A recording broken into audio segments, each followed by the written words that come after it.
ఏ విజయం నీ కోసం నా కోసం ఎటు పోదురా నువ్వు చేసిన కష్టం ఎప్పటికైనా సొంతం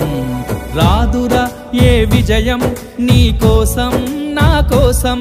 ఎటు పోదురా నువ్వు చేసిన కష్టం ఎప్పటికైనా సొంతం కాలంతో పయనించే వాడికి కానిది ఏముంది సాధనతోనే సాధ్యమవ్వునని సదాశయంతో సాగర ముందుకు రాదురా ఏ విజయం నీ కోసం నా కోసం ఎటు పోదురా నువ్వు చేసిన కష్టం ఎప్పటికైనా సొంతం